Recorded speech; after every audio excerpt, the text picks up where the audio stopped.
É assim, na XRBR é um momento muito positivo, né? A gente tem, a gente fez um mapeamento há um ano e meio atrás. A gente tem a maior parte, tipo 80% das empresas são de pequenos produtores, até 3 funcionários. A maior parte trabalha com audiovisual, muitos trabalham B2B, então não é criação de produtos, mas é criação de conteúdo, né, para outras empresas. É um mercado que a gente vê que está crescendo ano a ano. Na primeira leva foram 150 empresas, quase 150 empresas identificadas, mas mesmo assim ainda tem muita empresa que está dentro das universidades, tem muito caminho, né? E agora a gente tem, agora não, o metaverso já tem algum tempo, né? Os primeiros artigos são de 2016, mas assim tem muito a se explorar aqui, né? A gente tem a junção do metaverso com NFT, tem a junção, o metaverso como novos conteúdos, né? O que eu acredito é que para funcionar bem esses novos mundos virtuais, eles têm que fazer algo acima do que a gente teria no mundo real. E dá para fazer, né? Então tem muita gente querendo experimentar para congresso, para evento, para encontros, para reuniões. A gente está vendo aí os movimentos de grandes players se comprando equipamento. De quem vai ser esses metaversos, né? Vai ser de quem possui o hardware, de quem possui o software. Quem vai ser o player principal dessa história, né? Quem vai ser o Facebook dessa brincadeira nos próximos tempos? Como é que a gente pode fazer uso disso de maneira legal? Então tem muito por onde crescer, né? Então, isso só falando aqui de um caminho da realidade estendida. Então, a gente está vendo muita gente chegar. O que esse mercado está precisando, precisa de treinamento, precisa de editar o público, precisa ser visto não como um subitem de game, não como um subitem de cinema. As realidades estendidas, elas conseguem, elas vão ter uma trilha própria, né? Então vai ter cinema de XR, vai ter game de XR, vão ter manifestações, eventos de XR. Então, assim, não necessariamente o XR está embaixo de outras categorias, mas muito possivelmente ele vai também gerar elementos e ações que vão criar novos caminhos, né? É aquela coisa, quando eu comecei a trabalhar com a internet, todo mundo pegava os folders e tentava adaptar para a internet, ficava aquela coisa que eram os primeiros sites, né? Não necessariamente a gente está fazendo isso agora, né? Tem muita produção legal, não estou dizendo que a gente está fazendo isso agora, mas a gente está só engatinhando. Então, tem muito a se explorar. Uma coisa que eu sempre falo com a minha equipe é que a gente vê o mundo de uma forma tridimensional. Só que a gente foi educado de uma forma bidimensional, né? Se você pegar um livro, ele palavra por palavra, parágrafo por parágrafo, né? Então, linha por linha, parágrafo por parágrafo, folha por folha. Então, ele te conduz a uma forma linear. Só que o nosso mundo, a maneira como a gente vive, nós já somos 360. Então, a gente não aprende, a gente não é educado, a gente não tem acesso a conteúdo fora da nossa vivência de forma 360. A gente sempre foi formatado de forma linear. Então, o que pode acontecer com a educação, com entretenimento, com tudo que a gente pode oferecer para as pessoas no momento que elas virarem 360. Então, aqui tem um mega espaço. Então, quem quiser entrar nessa área, com certeza é uma das áreas mais promissoras do mundo. Se você reparar nos gráficos de tendência, crescendo exponencialmente, uma coisa assim, as promessas para os próximos anos são brutais, de XR, sobretudo realidade virtual, é uma coisa assim impressionante. A realidade aumentada ela é mágica, né? Ela é magia, ela parece que você está fazendo uma coisa mágica. A realidade virtual ela é imersão, ela é substituição de ambiente, ela é teletransporte quase, né? Então, cada uma tem seu uso.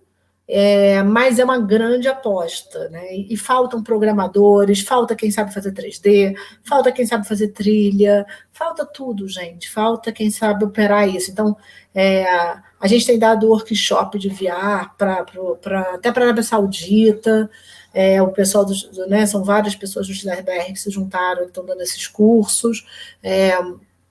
Aqui no Brasil também tem muitas iniciativas, tentar pegar uma iniciativa dessas, porque é um ramo muito promissor, né? As empresas querem, então, fazer treinamento em empresa, tem de tudo, gente, treinamento de incêndio, treinamento de segurança, treinamento de todas as fases de treinamento fazem sentido. Depois você pode juntar treinamento com inteligência artificial, aquelas simulações de teatro para formação de funcionários. Gente, fazer formação de ponto de venda, de como organizar elementos em pontos de venda.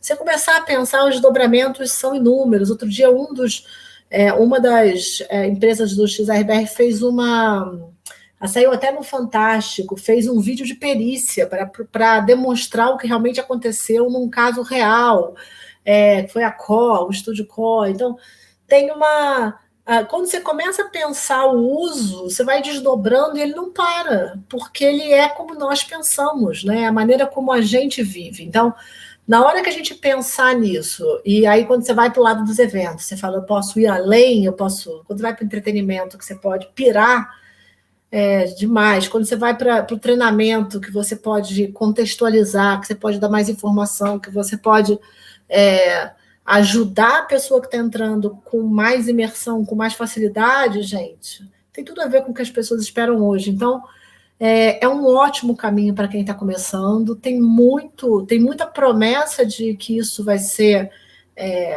um dos grandes mercados nos próximos, e não é nos próximos tempos, daqui a 10 anos, não, é daqui a 3, 4, 5 anos.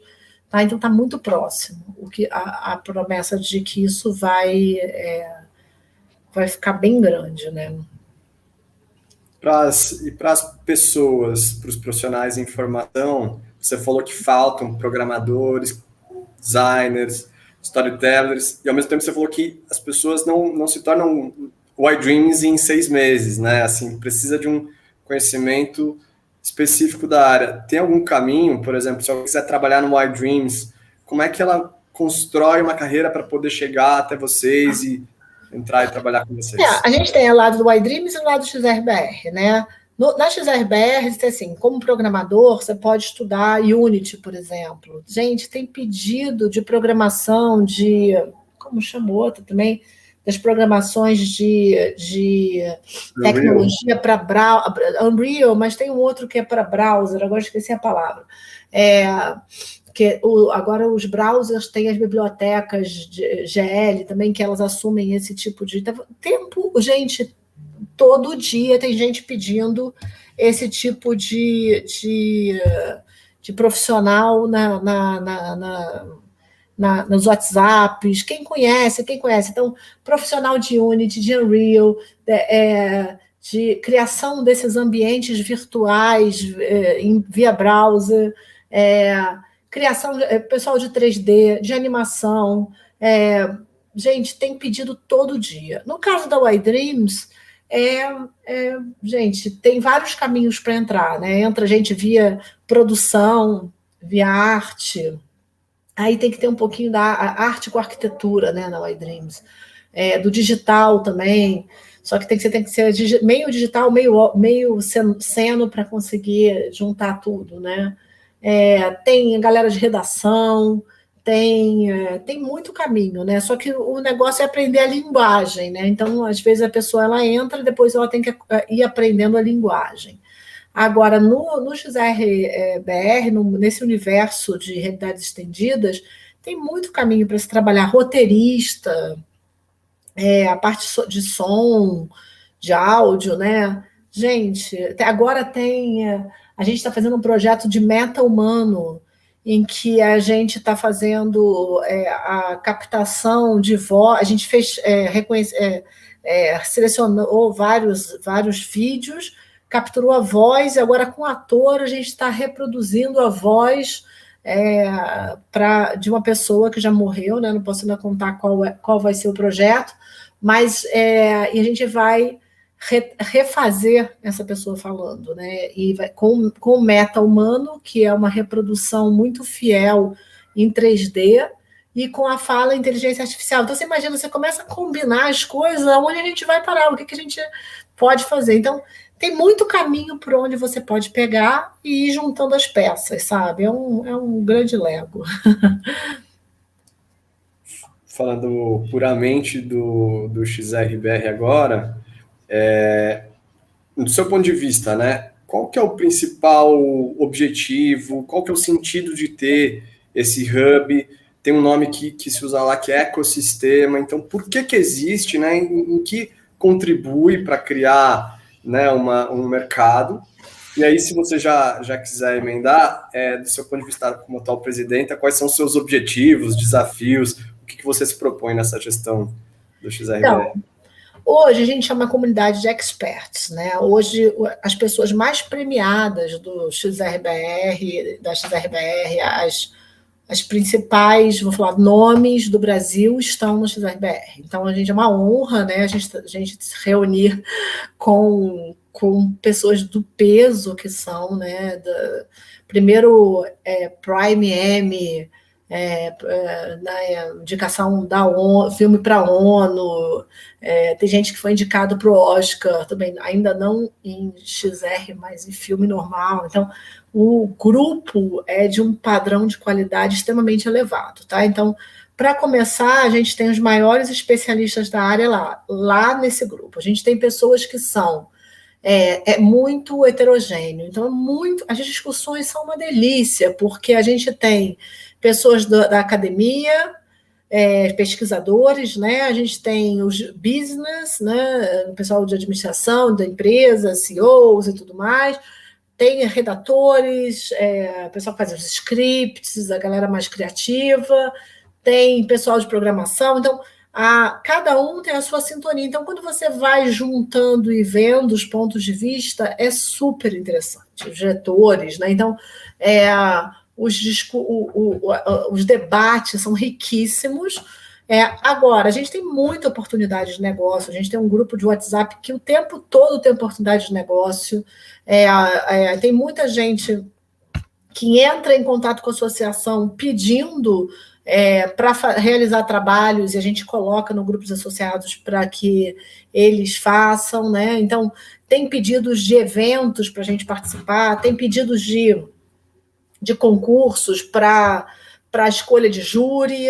Então, assim, tem uma questão de representatividade que é muito importante, da gente ser percebido como os experts do Brasil nessa categoria, e isso já então, desde secretarias de cultura precisam de representantes, precisam entender alguma coisa, já consultam a gente, jornalistas ligam perguntando, vou fazer uma matéria sobre isso, você poderia nos ajudar a entender um pouco melhor o que significa exatamente esse conceito. Então, nesse ponto, a gente já é visto como expert da categoria, e para o grupo a gente tem uma longa estrada, né, gente? A minha meta é que a gente consiga cada vez mais ampliar, né?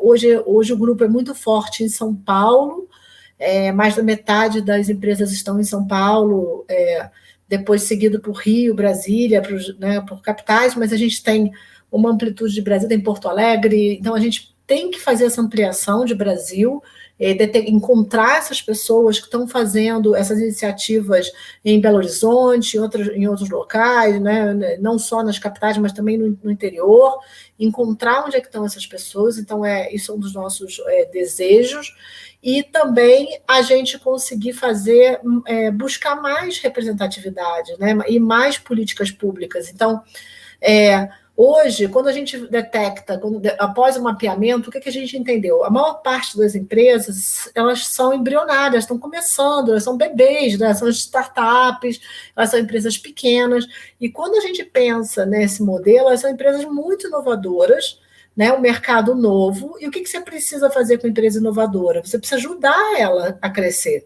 Então, nos países desenvolvidos, quando você identifica que tem um ramo que é inovador e que é uma promessa de mercado, que você está apontando isso como um mercado de 11, 12 bilhões em 2 anos de dólares, né, que é o que se aponta, você vai lá e cria políticas públicas de treinamento, de editais, editais PJ, de pessoa física, pessoa jurídica, você ajuda esse ecossistema a crescer, né? Ajuda esse ecossistema a ter acesso a materiais, né? As últimas câmeras do mercado, a alugar esse tipo de material no Brasil. Então, é isso que a gente se propõe, a gente ter acesso a material, a ter acesso nas políticas públicas, que a gente não fique uma subcategoria embaixo de cinema, uma subcategoria embaixo de games, e sim que a gente vá cada vez mais mostrando que o XR é uma categoria à parte, e que o que o XR vai ter um monte de categorias embaixo dele, né? O XR é uma tendência forte o suficiente para não virar sub de outras coisas, porque senão, imagina, se você é subcategoria de cinema, você tem que ser cineasta para poder participar do edital, e não é isso que é a realidade dos grupos que são as empresas de XR, então acaba ficando enviesado e as pessoas não conseguem participar. Então é esse tipo de discussão que a gente precisa ter, e para isso a gente precisa ter um ecossistema forte, a gente precisa ter uma associação forte e trazer essas pessoas do Brasil todo. Agora a gente está mapeando todos os editais do Brasil, mapeando os prêmios do Brasil todo. Nossa, tem um monte de trabalho sendo feito, mas é para isso mesmo, é para a gente conseguir entender o cenário e poder voltar para o governo e falar: a gente quer isso, a gente busca esse tipo de retorno de vocês, a gente quer mais editais, a gente quer mais verba pública, porque é um mercado que está começando e a gente precisa apostar. Então, é essa a ideia, né? Mas, assim, os encontros são fenomenais, são maravilhosos, convidados, já trouxemos Hans Donner como convidado, um barato, gente, barato, assim.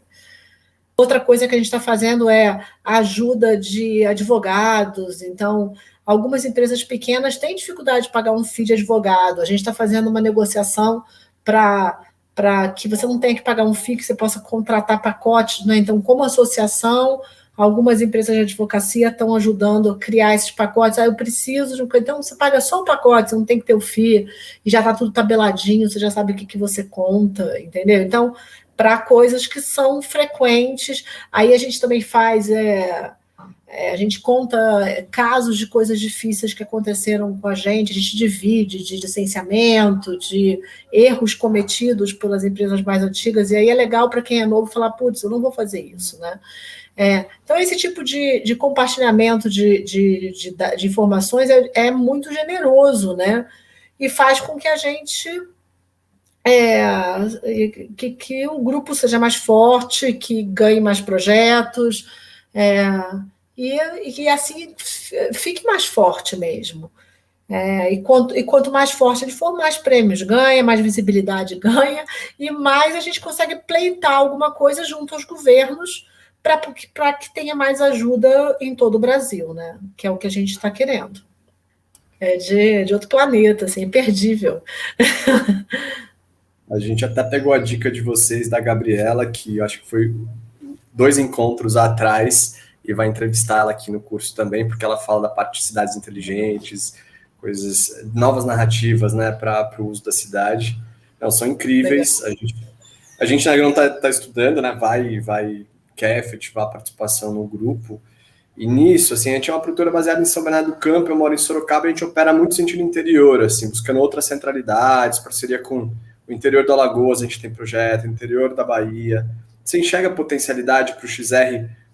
A gente sabe, né, que tem uma densidade, né, de capital acumulado cultural, político, em São Paulo, no Rio, nessa ordem que você disse. Mas você enxerga a potencialidade mesmo desse XR escoar pelo Brasil? Então, para escoar, a gente precisa de políticas públicas, entendeu? A gente precisa que venham editais que ajudem a fomentar o interior. Porque capacidade e qualidade tem. A gente tem pessoas brilhantes no interior, entendeu? A gente vê núcleos acontecendo de cinema, É só ter boa vontade de política, entendeu? Então, se você começa a fomentar, começa a acontecer. E o XR ele pode começar por roteiro, ele pode começar por 3D, ele pode começar por várias vias, entendeu? Então, e ele vira um negócio rapidamente, porque as empresas aderem, as empresas precisam.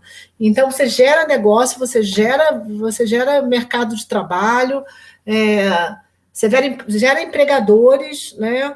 É mesmo uma questão de visão, e a gente precisa também muito de treinamento, né? De propagar esse conhecimento pelo Brasil, para que pessoas se interessem por programação, se interessem percam menos de pegar uma câmera e filmar. E, gente, é muito simples, né?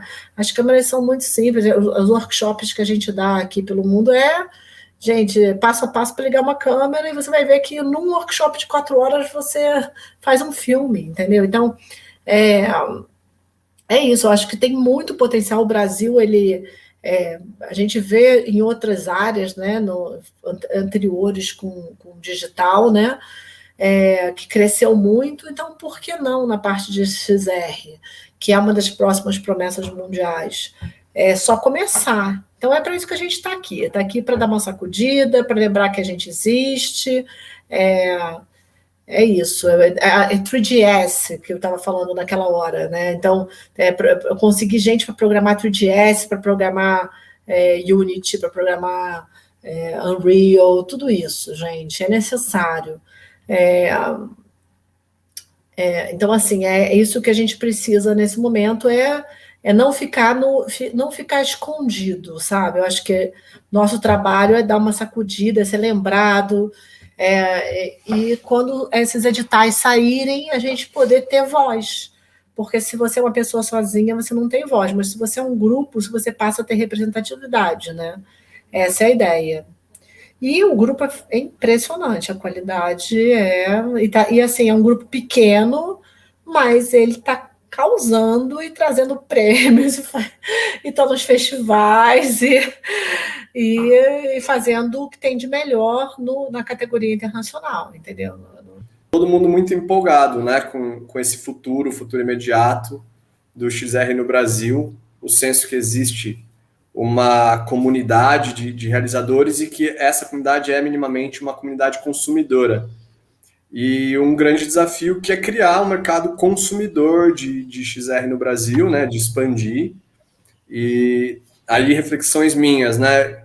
O que eu vi do mercado, desde que a gente começou a reparar nele, em 2019 para cá, é uma questão que até você tocou, né? Muitas empresas fazendo B2B, e o próprio caminho da Y-Dreams mostrando, né, o quanto o B2C escalonável cria um mercado. Como é que você vê essa questão da distribuição e escala do mercado?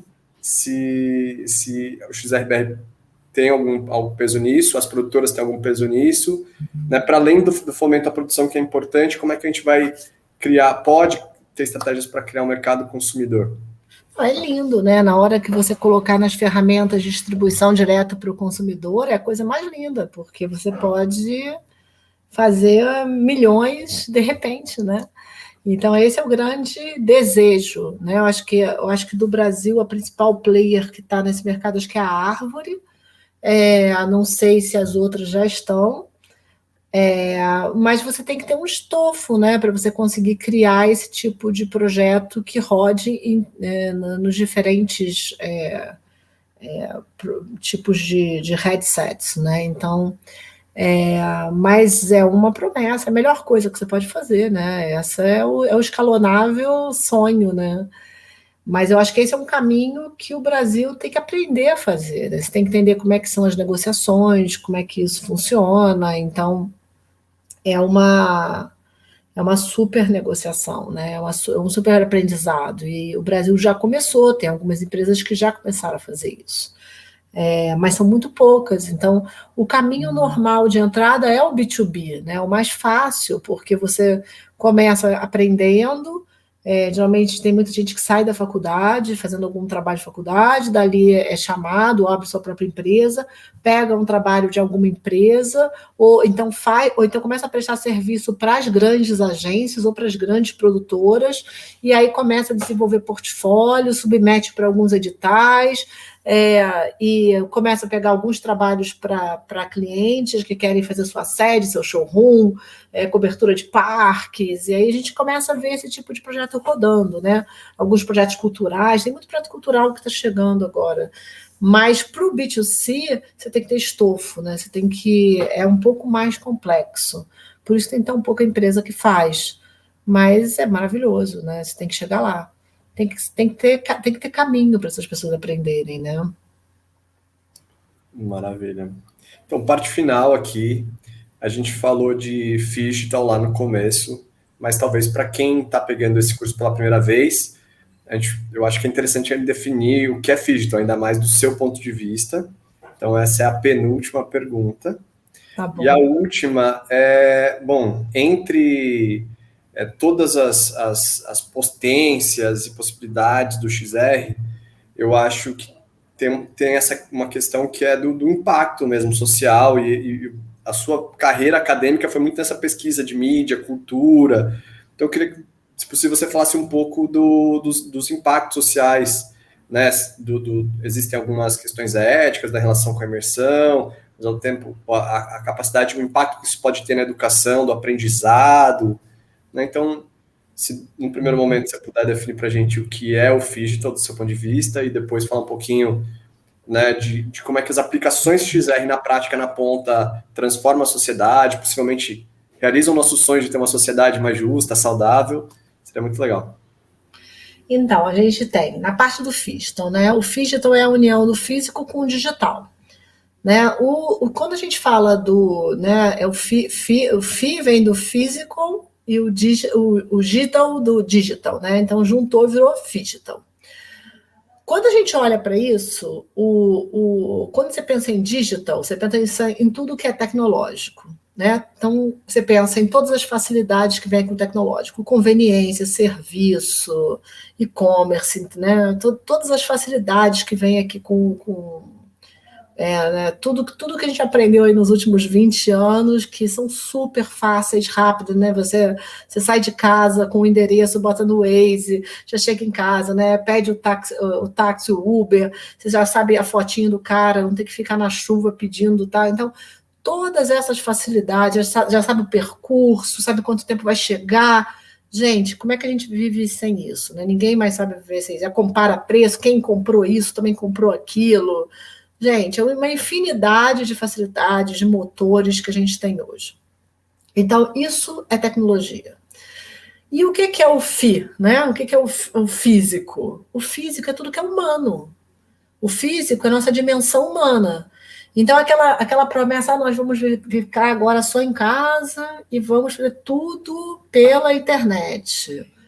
A gente agora experimentou um pouquinho disso na pandemia. Isso foi legal? A gente não ter o olho no olho, a gente não ia a um show presencial. É igual? Não é igual. Por quê? Porque a gente tem uma dimensão física. A gente quer se arrepiar, a gente quer sentir o cheiro da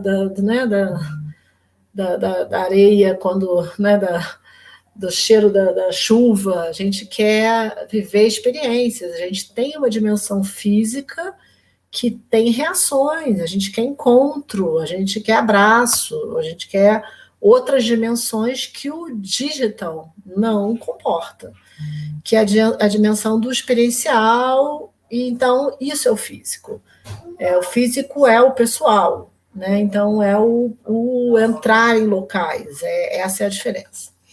E quanto a outra pergunta sobre a questão ética, para onde vai estar indo, a gente tem tudo. O que eu acredito é o seguinte: a gente vai ter que trabalhar a ética disso. Porque tem um lado extremamente positivo de você poder ensinar as crianças sobre botânica, sobre, sei lá, ecologia, levando elas, né, na botânica, levando para a Amazônia, sei lá, ecologia, e eu vou mostrar as ilhas de lixo como se você estivesse no meio, né? Você já muda tudo. Você mostrar um depósito de lixo desses da cidade, e por que você tem que selecionar o lixo em casa, né? Reciclar, e os R's todos, né? Então, você pode fazer algumas experiências na escola que vão ser muito mais impactantes do que só explicar. Você pode explicar, né, aprender trigonometria de uma maneira muito mais interessante, biologia, história. Então, você ganha uma dimensão de aprendizado muito mais de vivência. Mas, por outro lado, a gente vai ter que pensar a ética do que isso também pode te retirar, que será que a gente vai viver tipo naquele filme do Spielberg, do Ready Player One, que você vai viver numa favela, lembra? Uma favela vertical, e achar que você está vivendo num game, numa situação de você está, na verdade, vivendo num monte de lixo e está se achando num castelo. Você tem a questão da realidade aumentada, diminuída. Você imagina que grave uma pessoa decidir que ela não quer ver ninguém gordo, por exemplo, só quero ver pessoas magras. E a partir desse momento, ela só vai ver pessoas que são magras. E ela retirou do horizonte de vista dela um incômodo que, por algum motivo, ela tem. Ou então ela pode retirar pessoas de uma determinada etnia, olha que grave. Então, a gente tem alguns pontos de ética que a gente vai ter que discutir nos próximos tempos, o que está certo, o que está errado, até onde a gente vai com isso, até onde é permitido. Então, ampla a discussão, né? Porque a tecnologia ela pode tudo, mas o que a gente vai fazer com a tecnologia tem que ser pensado. O que você vai fazer com inteligência artificial, é a mesma coisa. Então, quando juntando inteligência artificial com as realidades estendidas, então é bombástico. E quem vai programar isso? Quem vai decidir isso? É o homem branco de 35 anos, filho da classe média alta, que teve acesso à educação para estudar programação? É justo com as outras classes, com as outras etnias? Então, não é uma pergunta fácil a questão da ética, mas ela tem que ser colocada em pauta e ela vai ter que ser regulamentada. A gente precisa estar atento a isso. Então, não tem mundo florido aqui, não. Tem todos os mundos e a gente tem que ter... Quem é dono das empresas tem que estar atento para não cometer erros que possam ser bastante graves nesse processo. Porque quando você usa a realidade virtual, você está gerando vivência, você está gerando memória. Então, você pode estar gerando uma memória errada, né? Ruim, vamos dizer assim.